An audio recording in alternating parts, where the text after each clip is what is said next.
హరే శ్రీకృష్ణ. ఆనందనిధి శ్రీకృష్ణ భగవాన్ని ధనుర్మాస వ్రత శుభారంభాన 20వ రోజు శ్రీకృష్ణుడి గురించి తెలుసుకోవడం. ఈ కథనంలో ఈ నిరంతర జన్మ మృత్యువులను, దేహ మార్పును ఏ విధంగా ఆపగలమని మనము వివేకవంతులమై అడగగలగాలి. అదే మానవ జన్మ విశేషాధికారము. ఈ నిరంతర జన్మ మృత్యు విధానాన్ని మనము ఆపగలము. అప్పుడు మన నిజమైన ఆధ్యాత్మిక రూపాన్ని తిరిగి పొంది ఆనందమయములను జ్ఞానపూర్ణులము అయి నిత్య జీవితాన్ని పొందగలుగుతాము. పరిణామ క్రమము ఆరంభించగానే ముక్తి విధానము ఆరంభమవుతుంది. హరే కృష్ణ హరే కృష్ణ కృష్ణ కృష్ణ హరే హరే, హరే రామ రామ రామ హరే హరే అంటూ చేసే భగవన్నామ కీర్తనము, గీతా తత్వ శ్రవణం అనేది శ్రీకృష్ణునితోనే ప్రత్యక్ష సాంగత్యముతో సమానము.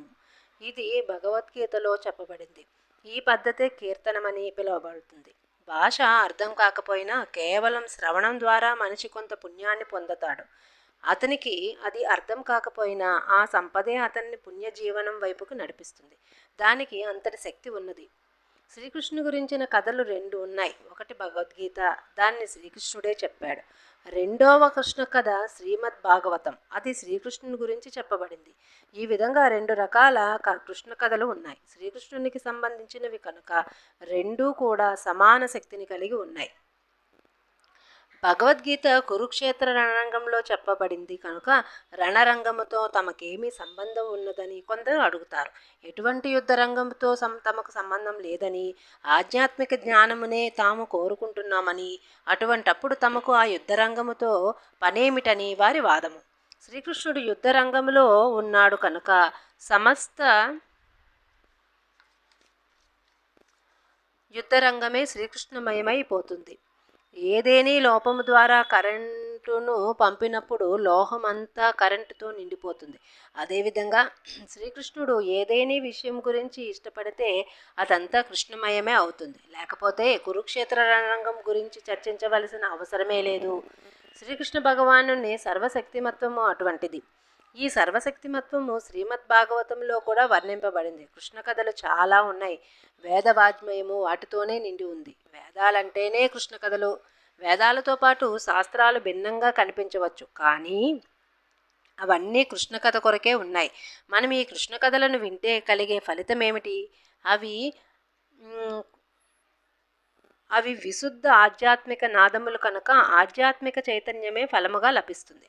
అనేక జన్మలలో భౌతిక కల్మషము వలన పలు అమంగళాలను మనము హృదయంలో ప్రోగు చేసుకున్నాము. కనుకనే అనేక జన్మలు అంటే కేవలం ఈ జన్మయే కాదు, గత జన్మలన్నింటిలో కూడా అదే జరిగింది. కనుక కృష్ణ కథతో మనము మన హృదయాలను నింపినప్పుడు హృదయంలో ప్రోగుపడిన కల్మషమంతా నశించిపోతుంది. వింటున్నారా అండి? హృదయాలు అప్పుడు నిర్మలమవుతాయి. కల్మషమంతా శుద్ధిపడగానే మనము విశుద్ధ చైతన్య స్థితిలో నెలకొంటాము. మిథ్యా ఉపాధులను తొలగించుకోవడం చాలా కష్టం. ఉదాహరణకు, నేను భారతీయుడు అయినప్పుడు భారతీయుడిగాను ఆత్మను అని తలంచడం వెంటనే చాలా కష్టం. అదేవిధంగా దేహపరమైన ఉపాధులను విడిచిపెట్టడం ఎవరికైనా సామాన్య కార్యం కాదు.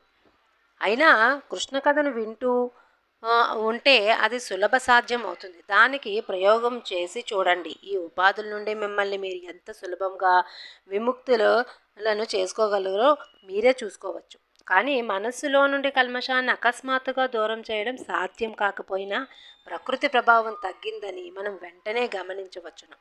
ప్రకృతి సత్వగుణము, రజోగుణము, తమోగుణం అనే త్రిగుణాల ద్వారా పనిచేస్తుంది. తమోగుణం అనేది వ్యర్థ జీవితం, రజోగుణము లౌకిక జీవం. రజోగుణ ప్రభావితుడు ఈ సంసారిక మిథ్య భోగాన్ని కోరుకుంటాడు. సత్యం తెలియని కారణంగా అతడు జడ పదార్థాన్ని భోగించడానికి తన శక్తినంతా దారిపోస్తాడు. ఇదే రజోగుణమని పిలువబడుతుంది. తమోగుణములకు రజోగుణము కానీ సత్వగుణము కానీ ఉండవు. వారు అంధకారమయ జీవితంలో ఉంటారు. సత్వగుణంలో నిలిచినప్పుడు మనము కనీసము సిద్ధాంత రీతిగానైనా నేనెవరిని, ఈ జగత్తేమిటి, భగవంతుడెవరు, నాకు అతనికి మధ్య సంబంధం ఏమిటనే విషయాలను తెలుసుకోగలుగుతాం. ఇదే సత్వగుణ స్థితి.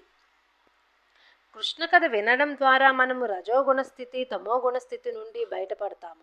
సత్వగుణ స్థితిలో నెలకొంటాము. అప్పుడు అసలైన జ్ఞానము అంటే మనం ఎవరమనే జ్ఞానము కొంతైనా మనకు కలుగుతుంది.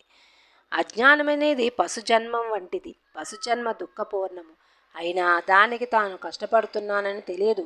పంది ఉదాహరణనే తీసుకోండి.